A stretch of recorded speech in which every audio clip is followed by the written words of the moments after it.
Welcome back into the Full Moon Podcast. Today we've got some old college preseason war stories. We pour one out to the fellas who are dying in camp right now. Got the regular segments. We got a new segment today from the notes. Had a long trip to Long Island. Just typing on the notes app, just random thoughts. So we kind of pour those out, and then we got the regular Today on X and then State of the Moon. So enjoy.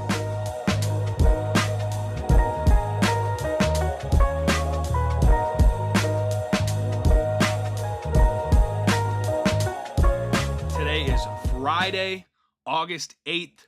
Welcome back into the Full Moon Podcast, episode 9, uncharted territory. But first, before we do anything, have to start with an apology.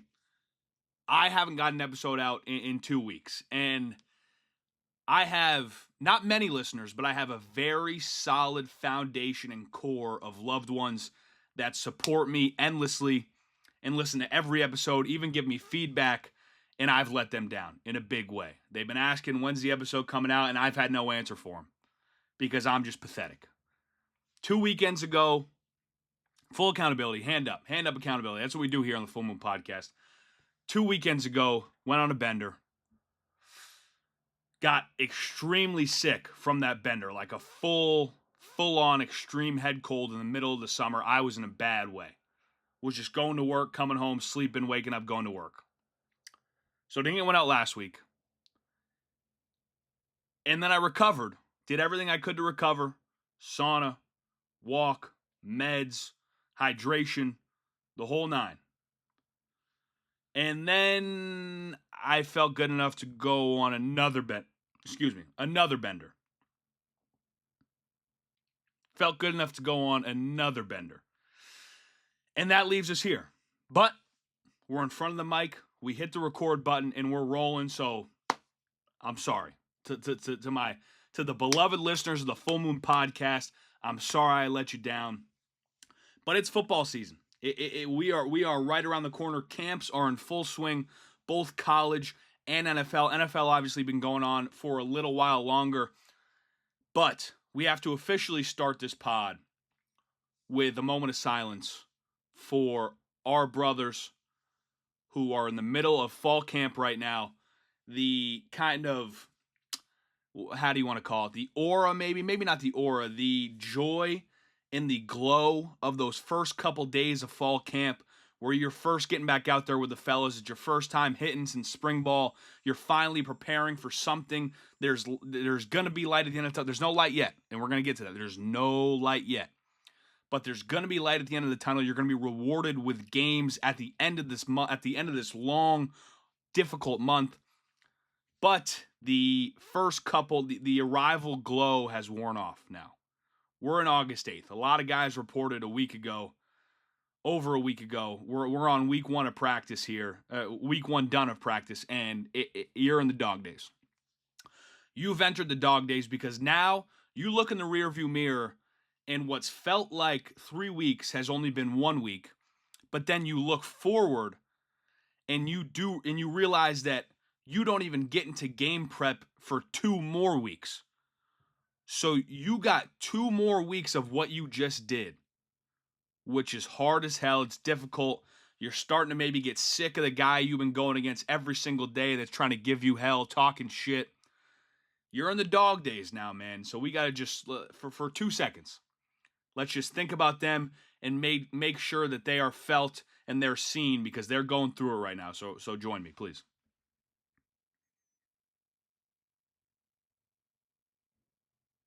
Thank you. And hey, listen, I was the guy who was out of shape, getting his ass kicked. I got a couple stories, man, because camp as an upperclassman is incredible. You're going through it physically, but you know what to expect. It's nothing new to you. You're an old guy. You kind of get to snap the ball around in terms of the banter, in terms of, what we're doing off the field at the lunch table. You kind of get to talk to the freshmen. You're an old guy. You're a veteran. You get to do veteran things. You have veteran experience. As a freshman, sophomore, I feel for those freshmen today because I have never that freshman year camp.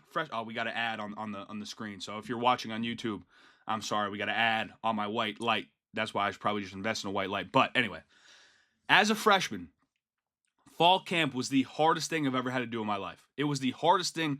I can't tell you the amount of nights I just sat there in my dorm room staring at the ceiling after having just watched Instagram stories, Snapchat stories of your buddies who are still enjoying that summer after senior year of college, boozing every night, having a great time, going to the beach, going to the lake, and here you are in hell. In hell. Getting your ass kicked every day, just doing shit, having these full days of practice, lift, meeting, walkthrough, shit that you didn't even know you could do that much shit in a day, man. And I'm staring at the ceiling like, what did I get myself into? Is this the biggest mistake I've ever made? It turned out to be the best decision I ever made, but at the time, you have no feel of the bigger picture. You're miserable, you're questioning everything. And it happened day one for me. We leave Arundel, Maine to go to Fairfield, Connecticut for day one of camp, report day. 5 a.m. Of course, I didn't prepare my body. I was too busy soaking up the last moments I had with my childhood best friends the weeks before, because my summer ended a full month before theirs did. And instead of doing the responsible thing and preparing like a Division I athlete, I prepared like someone who was hanging on to that summer. And I wake up 5 a.m. My mom's like, we're going. I'm like, oh my God, it's sad. Obviously leaving home for the first time. They're sad. I'm sad, but I'm also exhausted and I'm scared. I am scared because we got a conditioning test that night. You're about to go meet all your new teammates. Division I college football. It's a little different than Maine high school football. Let me tell you that. And we're driving down. I sleep the whole way to Connecticut. All of a sudden I wake up and we're on campus. I'm like, oh my God, shit just got real. Pit in my stomach is insane. You're going down. You're meeting all the freshmen, meeting all these guys that are checking into camp. You're not sizing each other up, but you're the new guy. You're like, man, like what am I dealing with? Like, I feel like I'm a pretty big dude, but I'm coming from Maine. I don't see a ton of Division I competition in Maine high school football. What am I dealing with? What am I going against? You walk to your locker, you see the gear, the cleats, the helmet, you see it all. You're like, oh man, like it's real. You take the picture, you embrace it, but that pit is still in your stomach. Have a couple team meetings, you get a meal in you, and that conditioning test is just lurking around the corner. No matter what, you're trying to embrace every moment, trying to live in that exact second, but that conditioning test, man, it is lurking around the corner. And then it comes time. And I had a little foot injury, and this is how pathetic I am. I had a little foot injury. And look, in hindsight, it's hilarious because you've been on the other side. You kind of understand it now. I got this little foot injury I'm dealing with from the Lobster Bowl in the summer, the Maine high school all-star game they do in July. And I go to the trainers, and I'm shitting myself. Like, I know I'm not ready for this conditioning test. And I'm like, my foot did hurt, to be fair. But I go to the trainers like, guys, like my trainer at home doesn't think I should do this conditioning test. They looked at me like I had 4 fucking heads. They're like, what are you talking about? Put your cleats on and go out to the field. I'm like, oh, fuck. I'm like, okay. We go out there, and it's intense, man. Like, there's just that. There's tension in the air. The returners who already ran them in the summer are sitting on the side watching because, they were here all summer working out. They already passed the test. I'm one of the new guys that everyone, of course, they got eyes on the new guy. Grinding through them. One of the hardest I've ever strained in my life. They don't count on the so it's 16 110s. Linemen had 19 seconds for every sprint to make it 110 yards with 45 seconds of break in between. And I was doing all right. I was dying, but I was doing all right. I was holding my own. He doesn't count on the last rep. I fail on the 16th rep of the 110s. If that doesn't just tell you how I set myself up for just a pathetic, just pathetic, right? They're not finishing on that last rep, really, really. And I'm like, oh my God. And I know that when you fail, they explain to you beforehand that you're in for hell. It would be while everyone else was eating breakfast before a camp practice, you were outside conditioning, running. So I fail. I get called out. I get called out in the offensive unit meeting that night, go back to the dorm, just body in shambles. I haven't strained that hard in probably ever. Staring at the ceiling. My roommate Drew passed. Staring at the ceiling, knowing I got to be there at 6 a.m. for conditioning on the field while everyone else is eating breakfast, preparing for a camp practice like I should have been if I handled my business. I'm staring at the ceiling like, holy fuck. What did I get myself into? Show up the next morning. Can't go to 63s for breakfast with the fellas. Show up to my locker. There's a banana and a packet of oatmeal in the locker. Eat that after the conditioning. We go out there, get bagged, come back inside. Everyone had just gotten back from breakfast. Now it's time for practice 1. And we get out there for practice 1. I'm getting my ass kicked. I mean, I'm playing against freaks of nature that I've never even come across in the state of Maine. And it was some dark days, man. I mean, there was, and then, that day, we have a circuit. There's a circuit in the middle of practice that day. It's kind of like a sudden change, trying to test guys' conditioning, test guys, how do you focus, how do you perform when you're tired? I'm doing a rep. I think I fucked up the drill or something. One of the coaches, I don't even know who the fuck you are. 63, who the fuck are you? Fucking up my drill. I'm like, oh my God. I'm like fucking shell. Like, I look like, I mean, sometimes those moments truly feel like you're at war. Like, don't get me wrong. Not actually at war. I don't know what it's like to be a veteran. I don't know what it's like to be over there overseas fighting a battle, guerrilla warfare. But it felt like you were in it was the most intense shit ever. And shit's the bullets are flying around you. You're like, oh my God, like what the fuck, what's going on? And so those just some dark times, man. I think my sophomore year during camp, of course, I found what Uber Eats and a fake ID was. Of course, I was gonna have a sophomore slump. I should have known that going in. Sophomore year, again, should have taken it a little more serious. I got this rep. I had probably one of the worst practices I've ever had in my life. I've got this rep. Execute the double team great. Go to climb to the linebacker, and it was the dog shit attempt at climbing to my buddy DeAndre Bird, the linebacker. O-line coach classic. Play, rewind, play, rewind, play, rewind. Jack, I don't even know what the fuck this is. This isn't even organized football. Just go across the street, go to the club football office, go play for them. The club football office, man. Our captain and one of my best friends, Josh Sokol, because it was a bad practice for everybody. The whole offensive line, it was one of those days. So he tells Coach, can we have a second? We have a players only meeting in the line where he's trying to get together. He looks at me and he just goes, Moon, I don't even know what to say to you. If I was you, I wouldn't even know what I would do.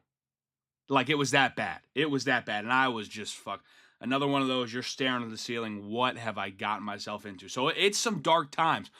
But on the other end of that is being an upperclassman, being able to snap the pill around, having a voice, and the good times that come with it. Because practice, that shit is awful.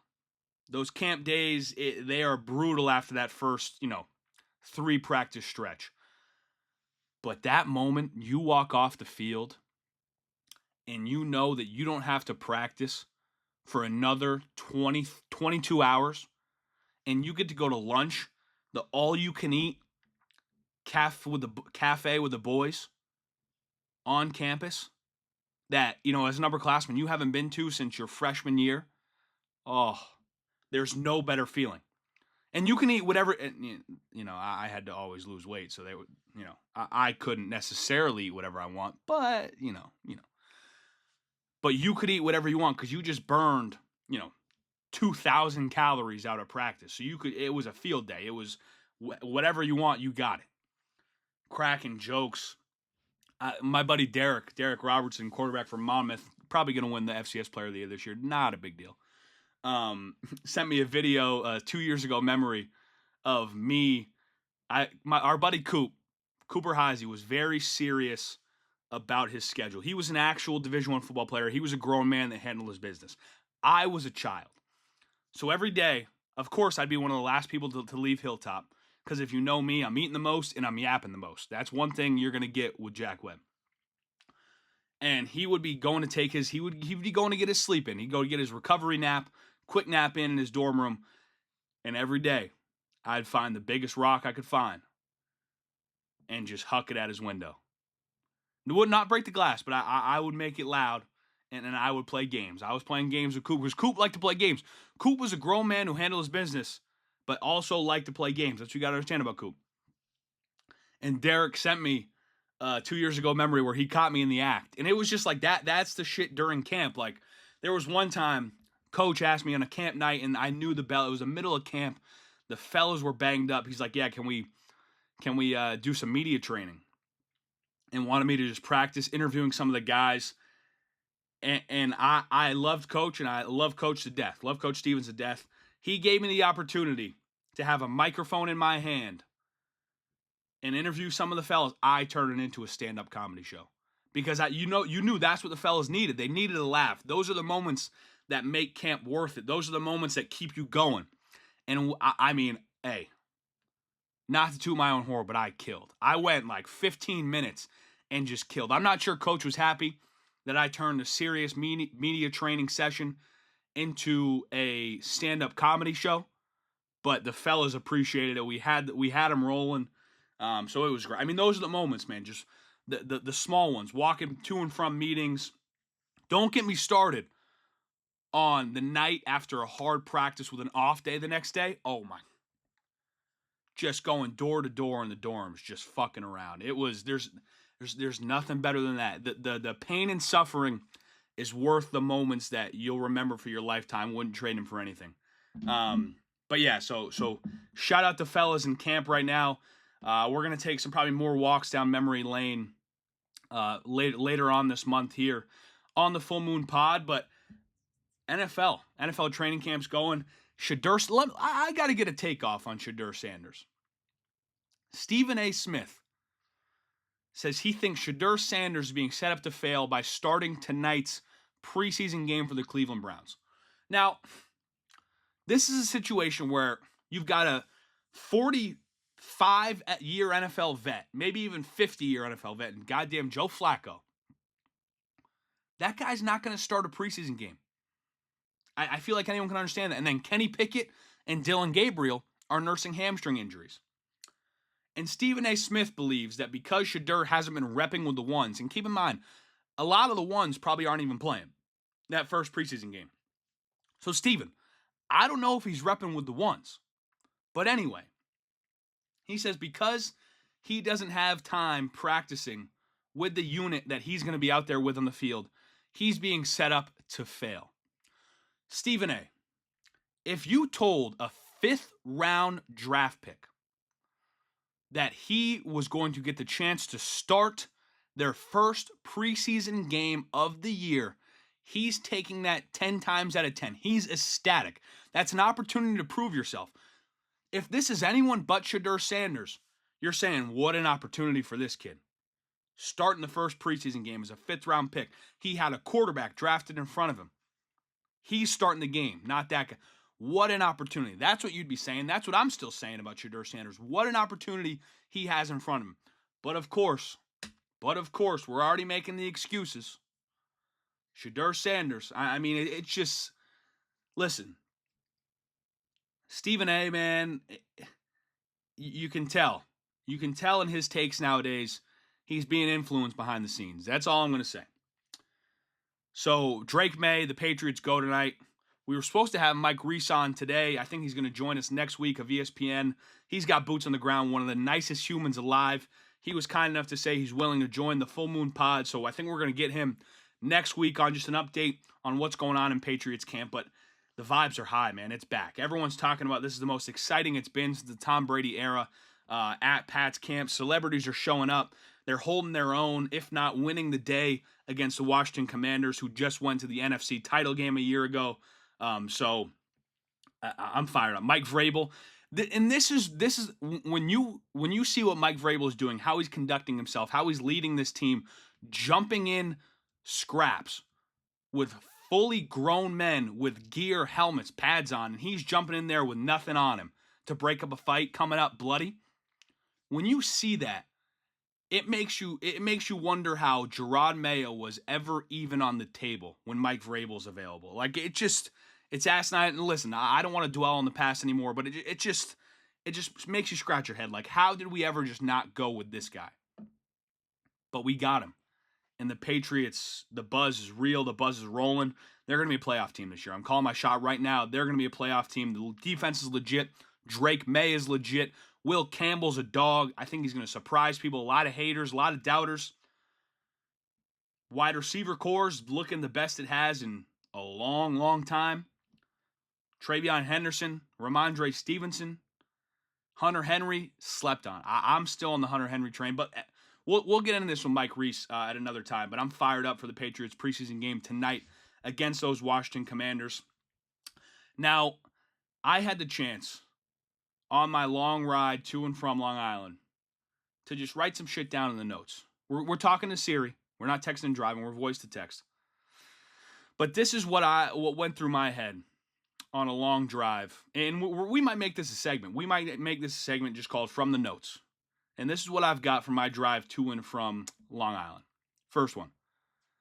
In years to come, there's going to be more and more celebrities dead that are notable people that have died because of social media, because with the access we have and the pseudo-influencers and I guess pseudo-celebrities, I should say, that people follow now, there's just more exposure to more people and there's going to be more sad deaths, man. I think Ozzy Osbourne and Ric Flair, strike Ric Flair. I don't want to be canceled. Strike Ric Flair.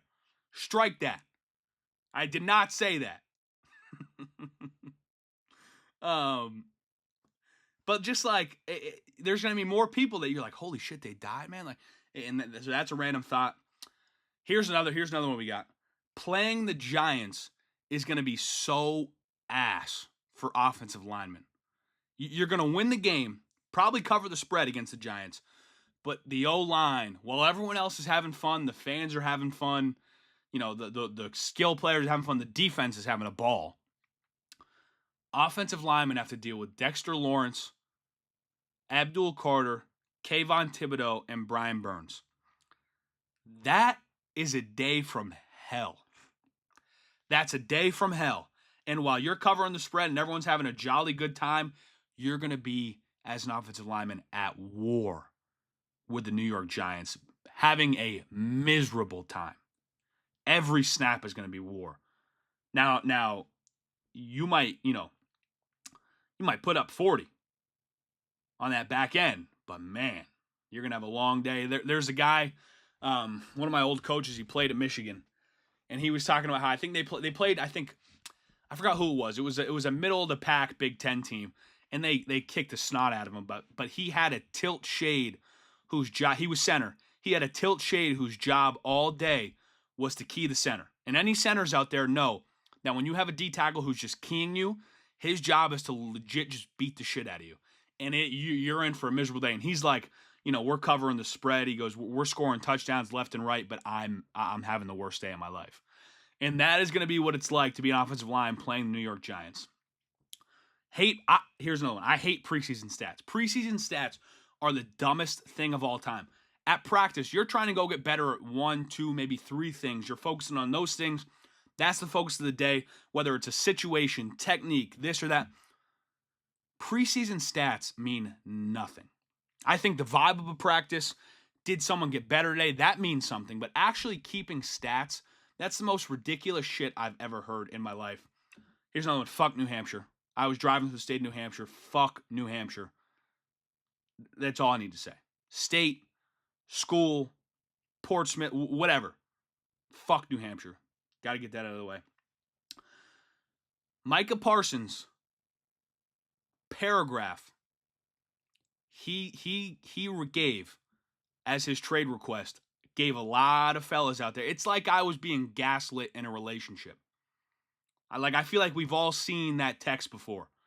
And I'm just like, really? Like, it felt toxic, man. That was just like a toxic relationship text where we're the ones, that was an awful explanation there, but you get what I'm saying. That gave me a little PTSD. seeing Micah Parsons release a full notes paragraph on Instagram, just gaslighting the shit out of Cowboys fans. I'm scared of people who wear AirPods all day. Those people scare me. Someone who has to have music in and are just walking around. Motherfuckers you see with AirPods on in the car, get away. Go 2 lanes to the left or to the right, because that's someone you don't want to mess with. Worst, best part of training camp, we kind of got into that. Pete Kodak Black was special, man. Before he got into the fent, man, before he got into those hard drugs, special. Oh, and then camp ice, man. I mean, I'm talking about the part of camp where the lunch lady with 3 teeth looks good. You know what I'm saying? You're around dudes for a full month. I mean, that's all I need to say. I don't want to get clipped or anything, but that's all I need to say. All right, we'll finish up here with some of our segments. We're going to start today. We're going to do a little standings check, because we haven't done that in a while here on the Full Moon Pod. And it's coming time in the baseball season where it's push come to shove. Teams are kind of making that final go at it this month to move up the standings, get a push for that playoff spot. So we're going to start in the American League East. How about them Sox, man? How about them Red Sox? They're second in the AL East standings, 4 games behind the Blue Jays, who are in first. Yankees, 2.5 games back of those Red Sox, in third in the AL East. In the AL Central, you got the Tigers, then Guardians, then Royals. In the AL West, Astros in first place, Mariners in second, Rangers in third. In the NL, Phillies leading the NL East, right behind the Mets. Mets only 2.5 games back of the Phils. In the Central, it's the Brewers leading, Cubs in second, Reds in third. Cubs only 4.5 games back. In the NL West, you got the Dodgers, of course, in first. Padres only 2 games back. Giants in third, 8 games back. We missed the MLB trade deadline. And the thing that is so shocking every year is how quickly baseball teams will move. Where you have teams like the Orioles and the Twins, who are having dog shit years, but made the playoffs last year, and they're sellers at the deadline. Just because you're not going to make the playoffs, you're sellers at the deadline. You just throw it all away. All that progress you made just a year ago, you throw it all away. That just never quite makes a lot of sense to me. But MLB is a weird sport, man. Baseball is very weird. The way you can stop, start, get going in a short period of time. But then you look at a team like the Orioles, where it was not stop, then get going again in terms of progress and success. It's been a long time coming, and here they are. They finally have that success, and they just throw it all away. They sell. So it's just bizarre. It's kind of weird how quickly you give up. But, I'm also not the biggest baseball guy, so there's probably a lot of it that I don't quite understand. So with that, we'll get in today on X. Hey, like I said, man, grandparents listen to the pod. They're throwing the stuff on the NBA courts. Sir, another big green thing has hit the NBA court. I'm not going to go into too much detail, but you know what I'm talking about, and it's getting out of control, man.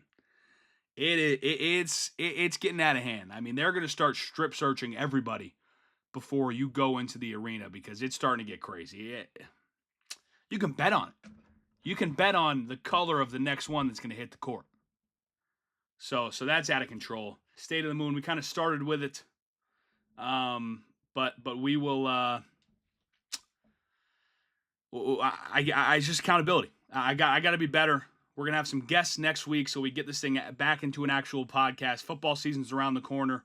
I'm excited. I'm excited to get it going. Some exciting things in the future. Some exciting guests coming down the line. So stay tuned and stay with me, man. This is a work in progress. I'm just trying to get reps. You know what I mean? So stay with me. We're going to keep making this thing better, and we're going to keep going.